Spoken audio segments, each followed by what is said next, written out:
धमतरी जिले के गंगरेल बांध, जिसे रविशंकर जलाशय के नाम से भी जाना जाता है, के डुबान प्रभावितों ने गांधी मैदान में अनिश्चितकालीन धरना प्रदर्शन कर रहे हैं। उन्होंने शासन पर उदासीनता और माननीय उच्च न्यायालय के आदेश की अवमानना का आरोप लगाया है, क्योंकि लगभग 4 वर्ष बीत जाने के बावजूद उन्हें भूमि आवंटन और मुआवजे के लिए कोई राहत नहीं मिली है। नमस्कार, आदाब, मैं शमशाद खान, आप देख रहे हैं धमतरी न्यूज़।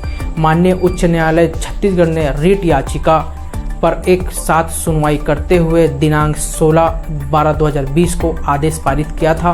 इस आदेश में सक्षम प्राधिकारी को निर्देश दिया गया था कि वे आदेश की प्रति प्राप्त होने के 3 माह के अंदर जांच प्रारंभ कर पात्र गंगरेल बांध डुबान प्रभावितों को भूमि आवंटित करें। लेकिन आज लगभग 4 वर्ष बाद भी शासन और प्रशासन ने इस आदेश का पालन करने में कोई कदम नहीं उठाया।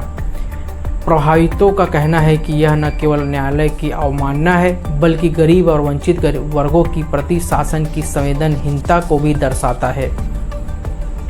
प्रदर्शनकारी, जो अधिकतर निम्न और गरीब वर्ग से आते हैं, ने बताया कि वे अपनी आजीविका के लिए जमीन पर निर्भर हैं। एक प्रदर्शनकारी ने कहा, हम वर्षों से न्याय की प्रतीक्षा कर रहे हैं। न्यायालय ने शासन को हमें भूमि और मुआवजा देने का आदेश दिया था, लेकिन कुछ नहीं हुआ। हम गरीब लोग हैं और अपनी ज़मीन के बिना जीवित नहीं रह सकते। उन्होंने संबंधित विभाग और शासन प्रशासन को बार बार आवेदन और निवेदन दिए, लेकिन उनकी मांगों पर कोई सुनवाई नहीं हुई। मुआवजा और भूमि आवंटन के अभाव में उन्हें गंभीर आर्थिक कठिनाइयों का सामना करना पड़ा है और पड़ रहा है। न्याय की मांग को लेकर प्रभावितों ने गांधी मैदान में अनिश्चितकालीन धरना दे रहे हैं। बुधवार को उन्हें सामूहिक रूप से रात्रि का भोजन करते देखा गया, जहां वे पिछले 2 दिनों से डटे हुए हैं। गुरुवार को अपनी मांगों को मनवाने के लिए वे कलेक्ट्रेट का घेराव करने की योजना बना रहे हैं। यह आंदोलन उनकी हताशा और शासन के खिलाफ बढ़ते आक्रोश का प्रतीक है। शासन की निष्क्रियता न केवल न्यायिक आदेशों का अपमान है, बल्कि यह भी दर्शाती है कि गरीब और वंचित समुदायों की समस्याएं सरकार की प्राथमिकता में नहीं है। प्रभावितों का कहना है कि जब तक उन्हें उचित मुआवजा और भूमि आवंटन नहीं मिलता, उनका यह संघर्ष जारी रहेगा।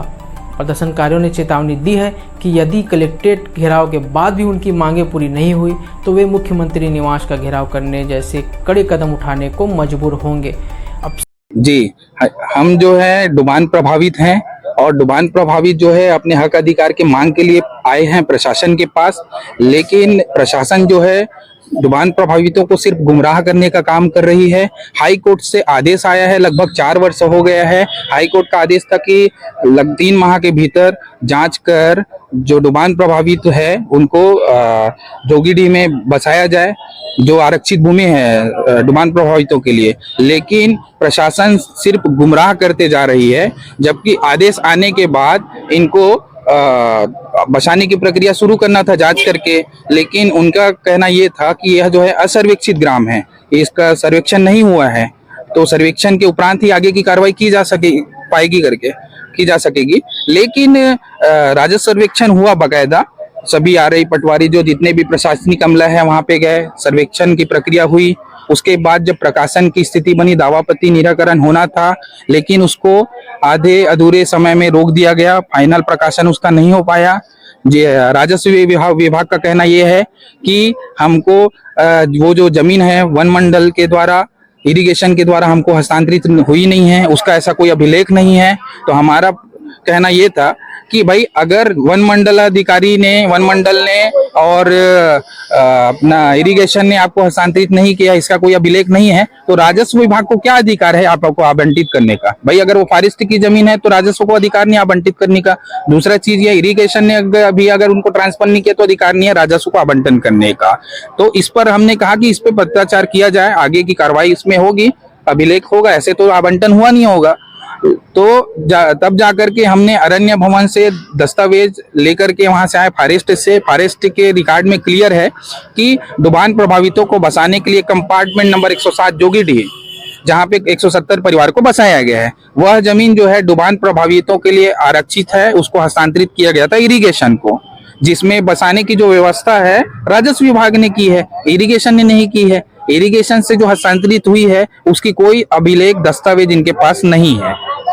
प्रशासन सिर्फ इसी मामले में अटकी हुई है और डुबान प्रभावितों को सिर्फ गुमराह करने का काम कर रही है। यहाँ लगभग 2 दिन हो गए हैं, यहाँ पे हम बैठे हुए हैं और कल जो है हम जो है कलेक्ट्रेट निवास का जो है घेराव करेंगे, कलेक्ट्रेट कार्यालय का जो है, और वहाँ अपनी मांग करेंगे। अगर वहाँ भी मांग पूरा नहीं होगा तो हम सीएम हाउस तक का जाएंगे और वहाँ पे अपनी बात रखेंगे और प्रशासन जो अवहेलना कर रही है, आदेश का पालन नहीं कर रही है, उसकी शिकायत भी हम वहाँ पे करेंगे। सवाल यह है कि क्या शासन इन प्रभावितों की पुकार सुनेगा और माननीय उच्च न्यायालय के आदेश का सम्मान करेगा, या यह अन्याय और उदासीनता का सिलसिला यूं ही चलता रहेगा?